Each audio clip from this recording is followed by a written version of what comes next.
Shalom, salam sejahtera bagi kita semua. Salam jumpa dalam kasih Kristus. Mudah-mudahan hari ini kita penuh sukacita, kita dalam keadaan sehat, kuat, selalu dilindungi Tuhan, dan kita boleh menikmati berkat-berkat Tuhan. Sebelum kita merenungkan firman Tuhan, mari sama-sama kita berdoa. Di hari yang penuh anugerah ini ya Tuhan, kami datang menghampiri hadirat-Mu yang kudus, seraya memohon kehadiran Roh Kudus-Mu, agar kami layak menerima berkat firman-Mu yang kudus. Kami mohon Roh Kudus-Mu menuntun hati kami yang bebal dan penuh dosa ini, agar kami dilengkapi dengan kebenaran firman-Mu. Karena hanya dengan firman-Mu, kami akan dituntun untuk melakukan kebenaran-Mu dalam kehidupan. Kami mohon ampun segala dosa dan pelanggaran kami, agar kami layak menerima firman-Mu ini sebagai anugerah dalam kehidupan kami. Terima kasih Tuhan Yesus, berfirman-Lah karena kami siap mendengarnya. Dalam nama Yesus kami bawa doa ini. Amin. Saudara yang Kristus kasihi, pembacaan Alkitab saat ini terdapat dalam Matius pasal 4 ayat 1-11 sesuai dengan MTPJ Sinode Gemim di tanggal 9 sampai tanggal 15 Oktober tahun 2022. Bunyinya sebagai berikut. Pencobaan di padang gurun. Maka Yesus dibawa oleh Roh ke padang gurun untuk dicobai iblis. Dan setelah berpuasa 40 hari dan 40 malam, akhirnya laparlah Yesus. Lalu datanglah si pencoba itu dan berkata kepadanya, "Jika engkau anak Allah, perintahkanlah supaya batu-batu ini menjadi roti." Tetapi Yesus menjawab, "Ada tertulis, manusia hidup bukan dari roti saja, tetapi dari setiap firman yang keluar dari mulut Allah."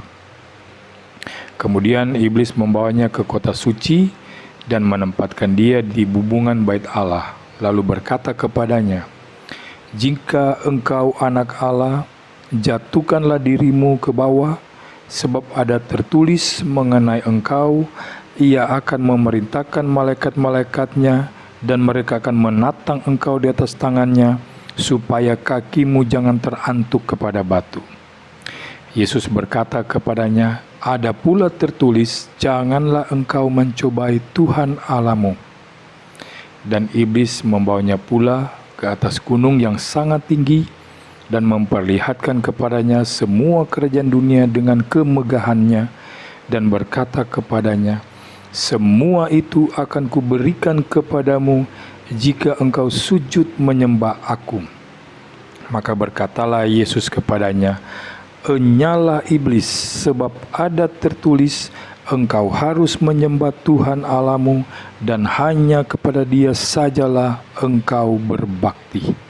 Lalu iblis meninggalkan dia, dan lihatlah malaikat-malaikat datang melayani Yesus.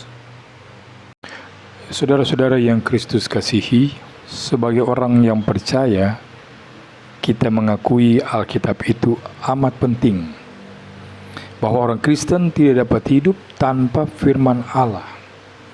Kita harus menjunjung tinggi firman Allah, tapi kita juga harus memahami firman Allah itu dengan benar. Sekali lagi, memahaminya dengan benar tidak cukup asal kutip ayat Alkitab, lalu dengan sendirinya sudah benar. Kalau mendengar orang mengutip banyak ayat Alkitab, jangan gampang percaya. Cek dulu, paling sedikit ada 2 hal. Pertama, cek dulu mengutipnya sudah benar atau belum. Kedua, kalau memang mengutipnya sudah benar, cek lagi, mengutip itu secara benar untuk tujuan yang benar atau tidak. Kita mungkin pernah mendengar orang berkhotbah dengan amat meyakinkan, terutama karena dalam khotbah itu ia begitu banyak mengutip ayat-ayat Alkitab. Tetapi apa yang terjadi? Ketika dicek, ternyata hampir semuanya ngawur. hanya asal sebut ayat saja. Inilah ciri khas nabi palsu. Dalam kitab Yeremia diceritakan bahwa Hananya si nabi palsu berbicara dengan amat meyakinkan. Mengapa? Karena selalu dia mulai dengan mengatakan, "Beginilah firman Tuhan sekalian alam." Padahal Tuhan tidak berfirman demikian. Kemudian yang kedua, cek untuk tujuan apa ia mengutip ayat-ayat Alkitab itu. Apakah hanya untuk membenarkan pendapat sendiri? Mendukung pendapat sendiri? Sebab kalau begitu, kelihatannya saja ia menjunjung tinggi Alkitab, tapi sebenarnya dia memperalat firman Allah. Ia memperkosa firman Allah. Ia memutarbalikkan firman Allah. Contoh yang paling menarik ialah percakapan antara ular dan perempuan di Taman Firdaus. Apa yang menarik? Karena sepintas lalu keduanya seolah-olah mendasarkan perkataannya pada firman Allah, mengutip firman Allah, padahal sebenarnya tidak.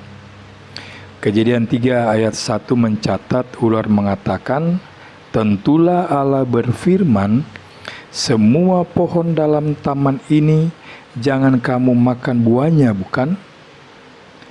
Kalau orang tidak tahu persis apa yang difirmankan Tuhan, pasti ia akan termakan oleh iblis. Tidak tahu kalau firman itu telah diputarbalikkan. Ini sekarang banyak dilakukan oleh pengajar-pengajar sesat, dan mangsa empuk bagi mereka adalah orang-orang Kristen yang tidak paham betul isi Alkitab. Itu sebabnya satu-satunya jalan kalau Anda tidak mau termakan oleh tipu daya orang yang memutarbalikkan kebenaran Alkitab adalah Anda sendiri harus lebih pintar daripada iblis dalam memahami Alkitab. Bahwa iblis senang mengutip Alkitab juga terjadi ketika iblis menggoda Yesus di padang gurun dalam pembacaan kita. Coba kita perhatikan di ayat 6.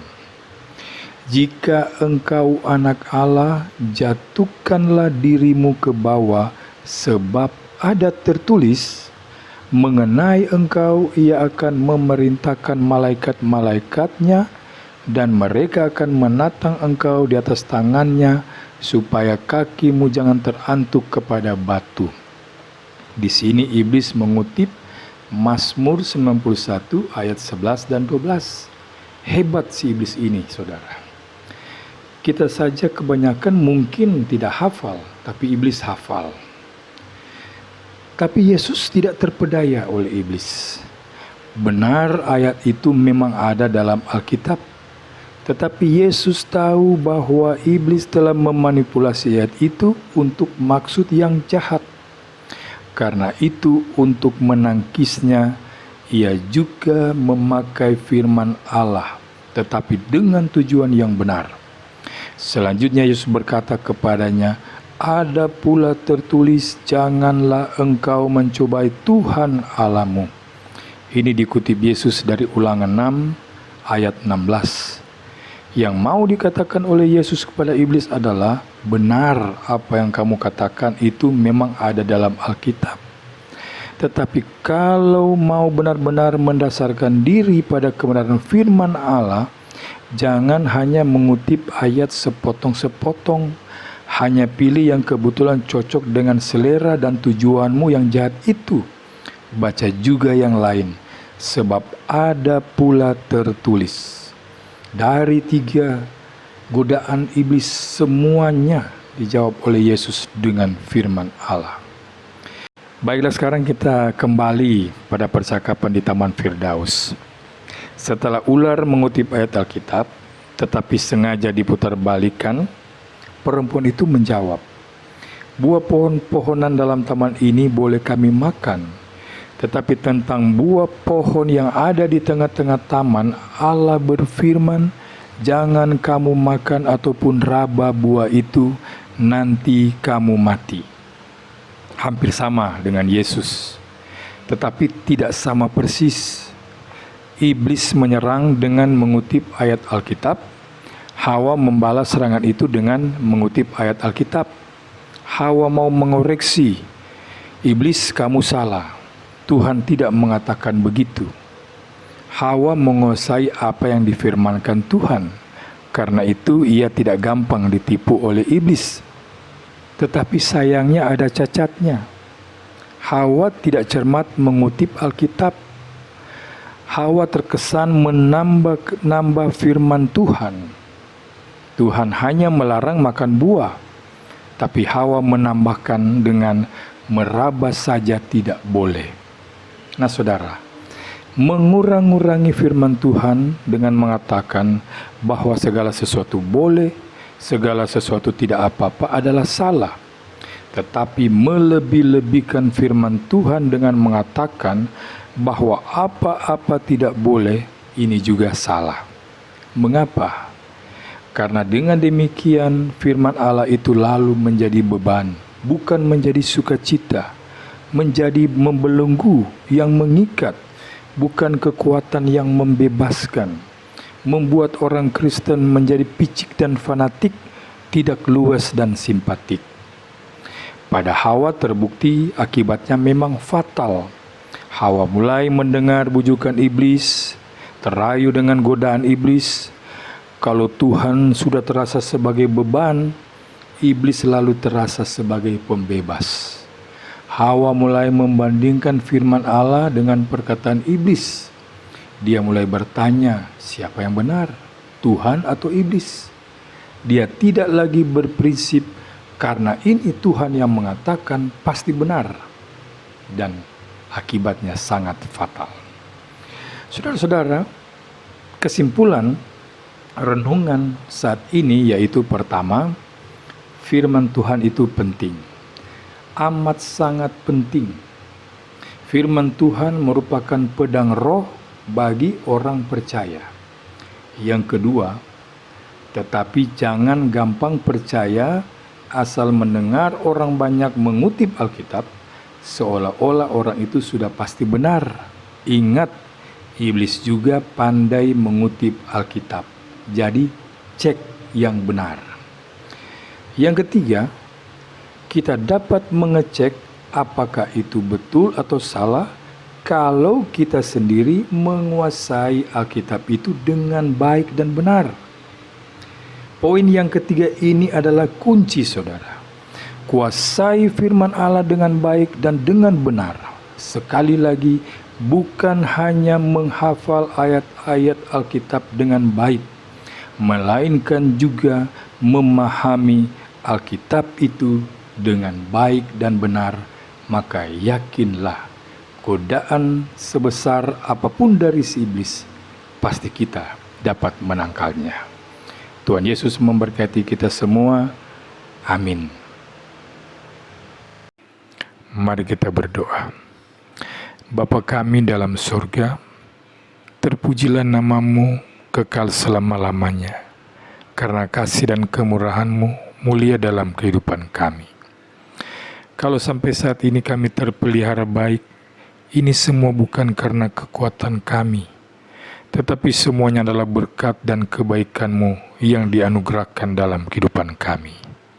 Kami berterima kasih untuk firman Tuhan yang sudah kami renungkan saat ini. Biarlah Roh Kudus menolong kami, agar kami mampu menerapkan kasih itu dalam kehidupan kami, agar kehidupan kami boleh menjadi berkat bagi orang-orang yang ada di sekitar kami. Saat ini kami berdoa bagi orang-orang yang membutuhkan pertolongan Tuhan, baik para janda, duda, anak yatim piatu. Kiranya Tuhan memberkati dan menolong mereka, sehingga mereka tetap merasakan sukacita di dalam Tuhan. Kami juga berdoa bagi para pekabar-pekabar Injil dimanapun mereka berada. Kiranya Tuhan menaungi jejak langkah kehidupan mereka, sehingga pemberitaan terang Injil-Mu dapat didengar oleh setiap orang, agar mereka dapat mengenal Engkau secara pribadi sebagai Tuhan dan Juru Selamat dunia.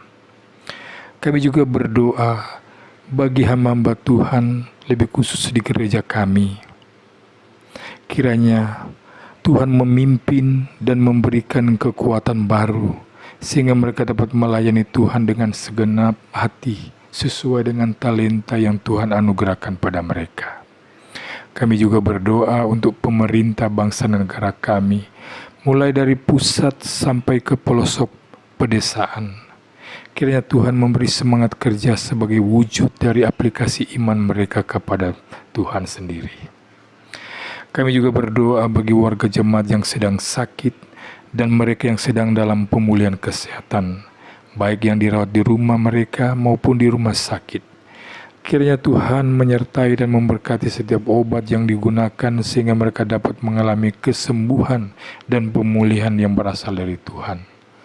Kami juga berdoa buat mereka yang berharu ulang tahun. Kiranya Tuhan menganugerahkan kesehatan dan umur panjang dalam kehidupan mereka, sehingga mereka sungguh-sungguh dapat menikmati kebaikan Tuhan.